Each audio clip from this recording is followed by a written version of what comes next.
Audio Jungle.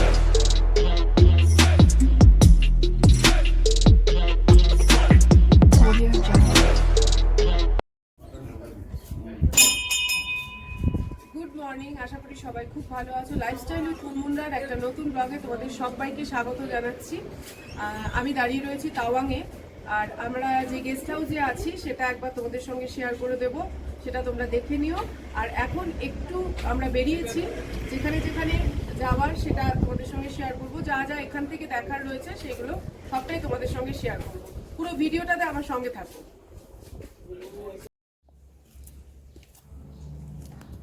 Tawang মনেস্ট্রির খুব পাশেই এই দালমা খাংসা হোমস্টে। এই হোমস্টের ওনার গুরুজি বলেই পরিচিত। আমরা যে ঘরে আছি তা তোমাদের আগের ভিডিওতে শেয়ার করেছি। পরিষ্কার পরিচ্ছন্ন, চারিদিকে ফুল গাছ দিয়ে ঘেরা, রিসেপশন, ডাইনিং হল খুব যত্ন করে সাজানো, আর তার সঙ্গে রয়েছে ওনাদের আতিথেয়তা। এখানে এসে সত্যি আমাদের দারুণ লেগেছে, খুব ভালো লেগেছে।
আমরা চলে এসেছি তাওয়াংয়ের বিখ্যাত বুদ্ধ পার্ক, আমাদের হোমস্টে থেকে খুব কাছে।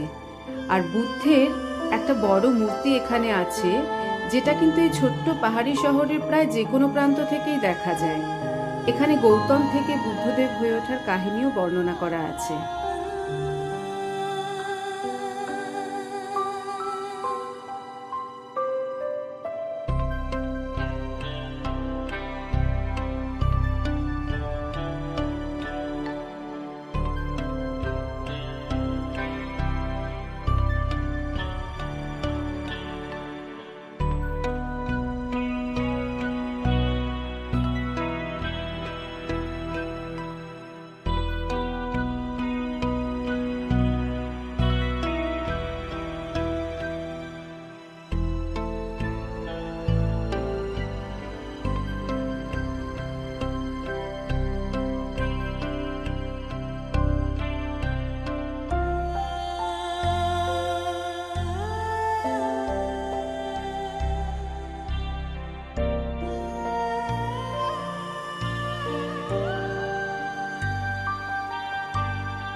বুদ্ধ পার্ক দেখে আমরা চলে এলাম তাওয়াং ওয়ার মেমোরিয়াল।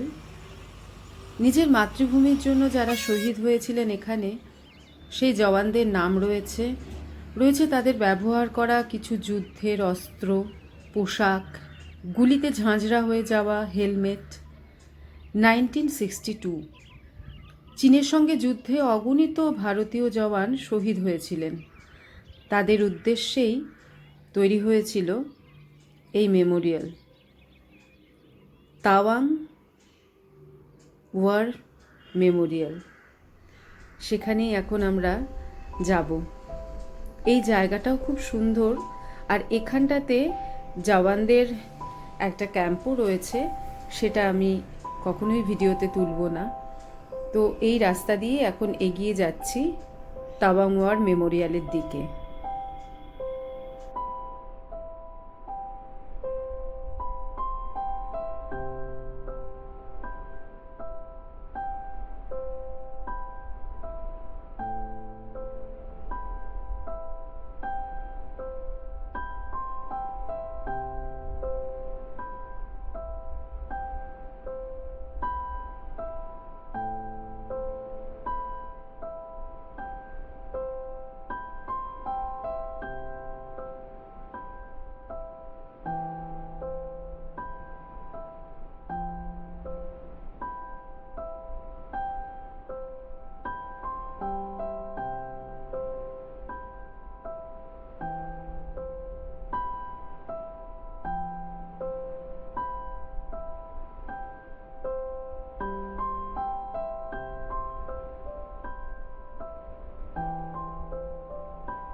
এখানে এসে সত্যি মনটা একটু ভারাক্রান্ত হয়ে গেল।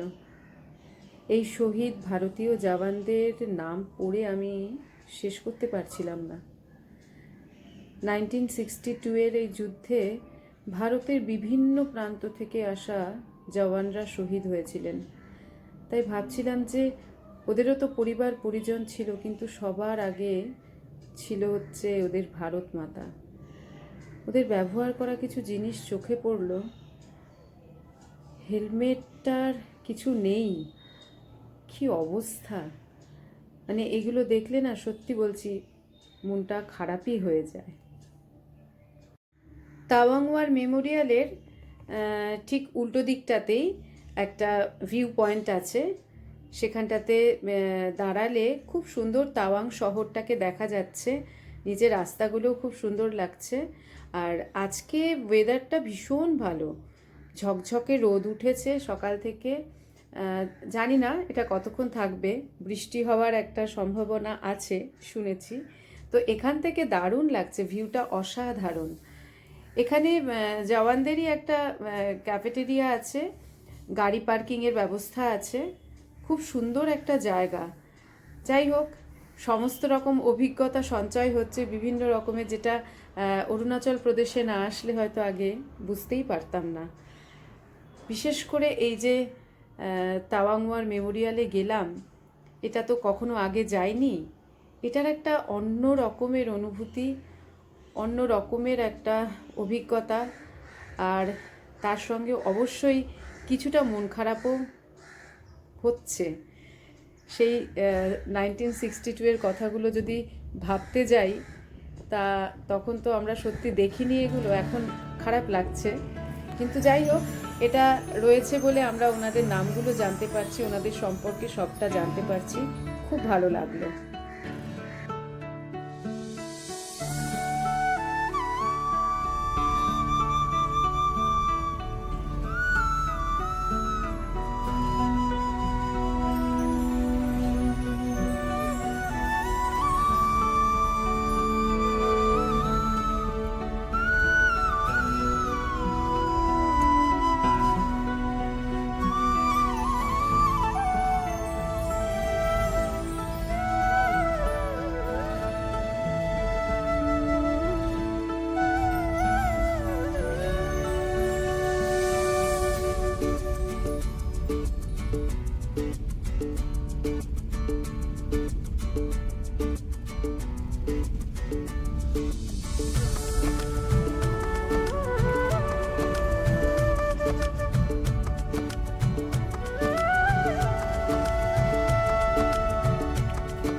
ये जो है हमारा 6 दलाई लामा का बर्थ प्लेस है। अभी जो उनका 14 चल रहा है, 14 दलाई लामा, उनका छठा जन्म यहाँ हुआ था। अंदर आपको उनका फुटप्रिंट, फिंगरप्रिंट और फॉरहेड प्रिंट देखने को मिल जाएगा।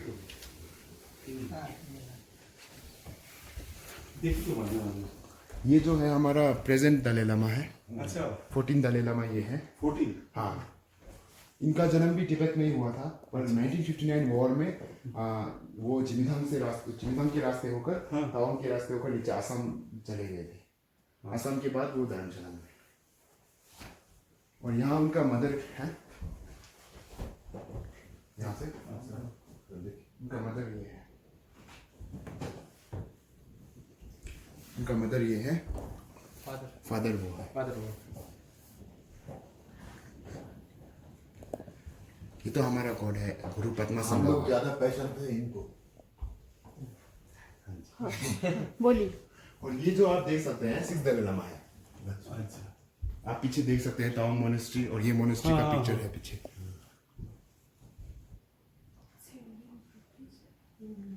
और वहाँ फुटप्रिंट है आपका।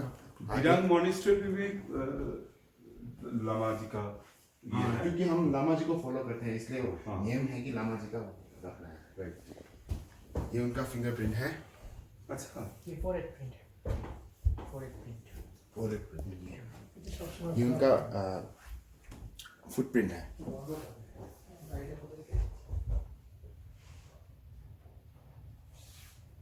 पत्थर में कैसे ले लिया फुटप्रिंट?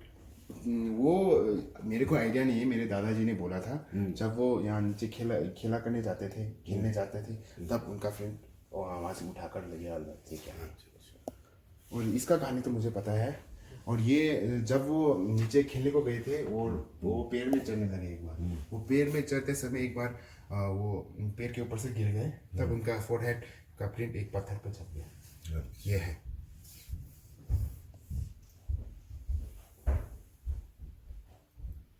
ये जो है हमारा ये होली वाटर है। ये होली वाटर जो है हमारा तारा देवी का होली वाटर है। इसमें हम पानी नहीं डालते हैं, ये अपने आप से आता है होली वाटर, ऑटोमेटिक है।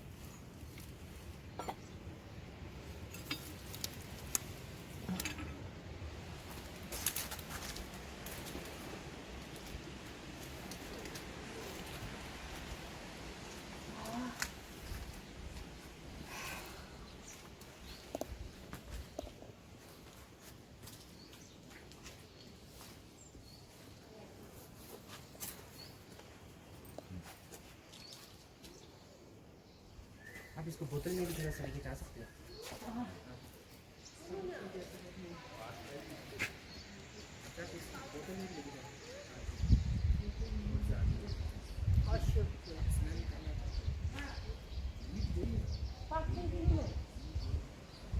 यह है लाल चंदन का पेड़, लेकिन वो स्मार्ट वाला नहीं। এই যে গাছটা এখন আমরা দেখছি এখানে, এটা হচ্ছে লাল চন্দনের গাছ, কিন্তু এরা বলছেন যে এটা আয়ুর্বেদিক ট্রিটমেন্টে প্রচুর কাজে লাগে। এখানকার লোকাল লোকরা এখান থেকে এসে এই গাছের ছাল পাতা এগুলো নিয়ে যান প্রয়োজন হলে, এবং বহু বছরের সাক্ষী এই গাছ। ये जो बड़ा पेड़ है, ये दलाई लामा जी का वॉकिंग स्टिक था। ये बड़ा पेड़, हाँ, ये बड़ा पेड़ जब थोड़ा ग्रो हो गया बड़ा, तब एक समय था तावांग में एक स्ट्रॉन्ग विंड आया था। उस समय एक स्ट्रॉन्ग विंड आने के कारण ये पेड़ अपने आप ग्रो हो गया। ये पेड़ अपने आप ग्रो हो गया। इनका सपोर्ट के लिए आप ऊपर सपोर्ट देख सकते हैं, ऊपर सपोर्ट दिया हुआ है, आप सपोर्ट देख सकते हैं। ये पेड़ का सपोर्ट के लिए ये पेड़ सपोर्ट, ये पेड़ है, ये चंदन पेड़ है। ये चंदन पेड़ है। ये सामने वाला अच्छा। बड़ा वाला আচ্ছা, चंदन पेड़।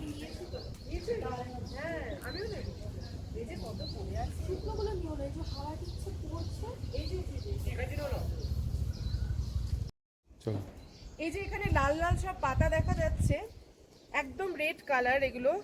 এইগুলো এই যে চন্দন গাছ যেটা বলছে ওরা, সেই গাছের থেকেই পড়ছে পুরো, এখন হাওয়া হচ্ছে। আমি বেশ কয়েকটা পাতা আমি নিলাম। এটা ওরা বিভিন্ন কাজে ইউজ করে, যেমন এই পাতা ফেলে দিয়ে তারপর সেই জলটা দিয়ে স্নান করা, তারপরে হচ্ছে জ্বর হলে এই পাতা ওরা খায়। আর এটার একটা অদ্ভুত স্মেল রয়েছে, একটু ছিঁড়ে নিয়ে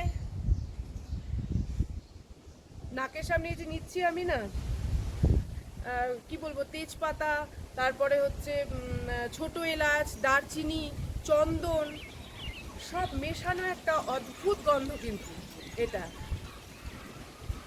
খুব ভালো লাগলো। আমি অনেকগুলো নিয়ে নিয়েছি, এটা সঙ্গে নিয়ে যাবো।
আমরা ষষ্ঠ দলাই লামার জন্মস্থান দেখে এবার যাব তাওয়াং মনেস্ট্রি। ষষ্ঠ দলাই লামার জন্মস্থানের ইতিহাস একটি অল্প বয়সী লামা সন্ন্যাসীর কাছে শুনলাম। ওদের নিয়ম নেই, তাই জন্য ওকে ভিডিওতে দেখাতে পারলাম না। জায়গাটা কিন্তু খুব শান্ত আর নিরিবিলি, আর এই জায়গাটিতে পর্যটকদের আনাগোনাও কিন্তু কম।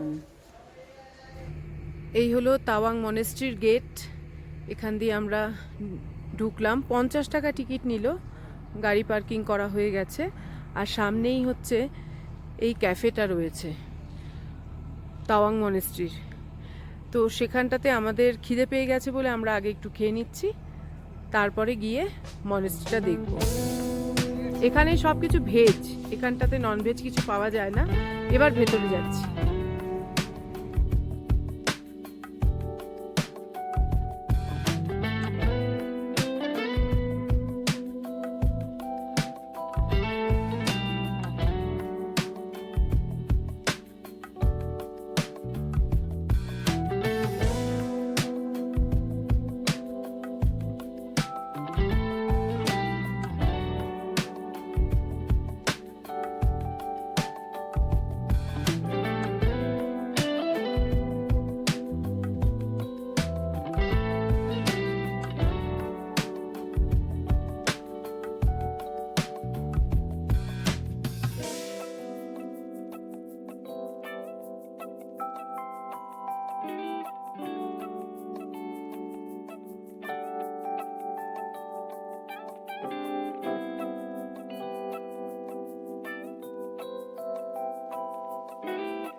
ভারতবর্ষের সর্ববৃহৎ মনেস্ট্রি হল তাওয়াং মনেস্ট্রি।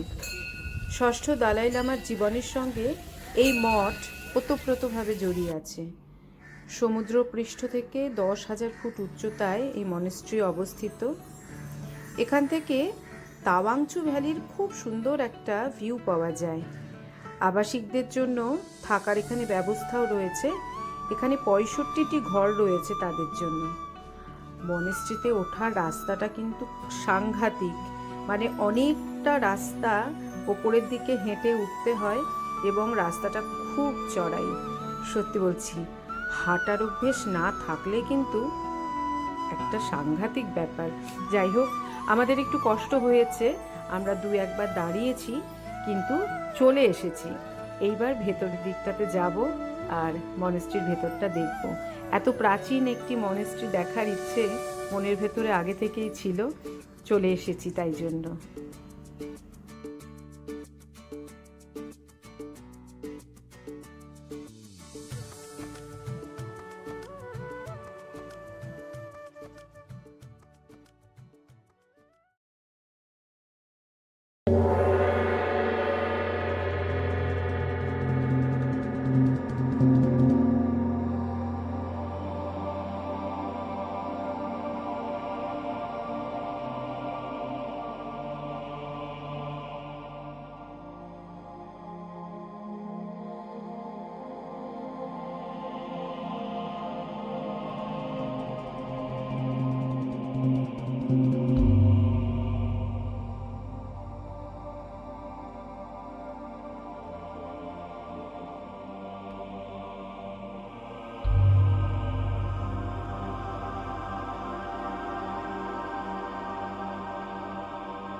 কেমন লাগলো তোমাদের এই প্রাচীন বৌদ্ধ মঠ?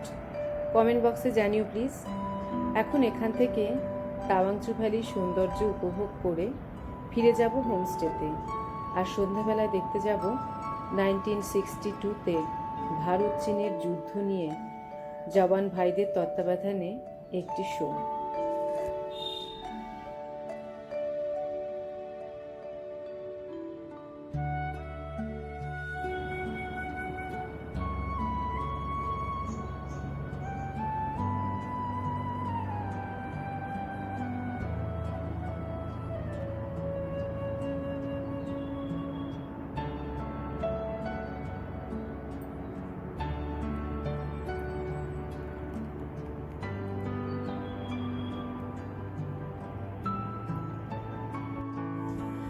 মনেস্ট্রি থেকে হেঁটে হেঁটে নামছি, আর হঠাৎ দেখতে পেলাম যে কালো মেঘের মধ্যে রামধনু।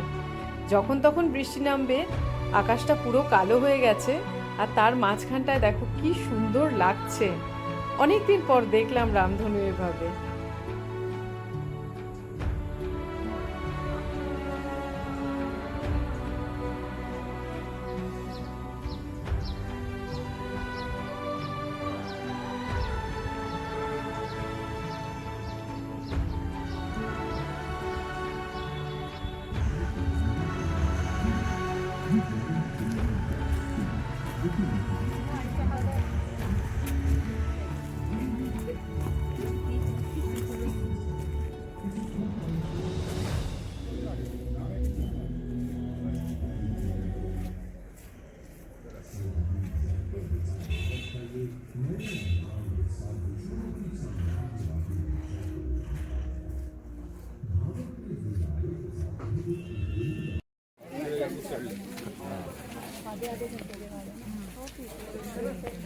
টিকিট দেখিবেও না,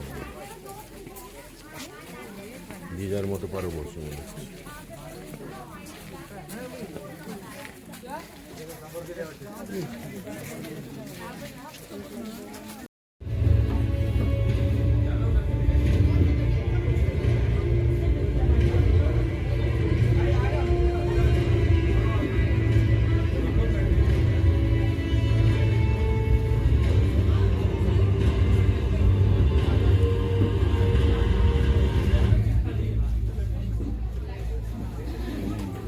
নাইনটিন 1962-তে চীনের সঙ্গে ভারতের যে যুদ্ধ হয়েছিল সেটা নিয়ে এই তাওয়াংয়ে একটা শো হয়, যেটা আমরা একটু আগে দেখে এলাম।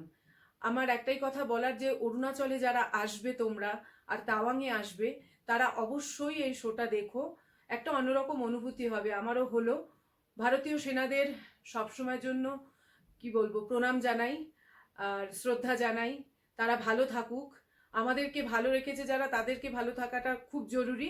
আর আজকে এই ব্লগটাতে আমি আর বেশি কিচ্ছু বলতে চাইছি না, এখনই শেষ করে দিতে চাইছি। আর শেষ কথাটুকু বলছি যে যে সকল মানুষগুলো এই যুদ্ধতে তাদের নিজেদের প্রাণ বলিদান দিয়েছে, তাদের প্রতি আমার শ্রদ্ধা রইল।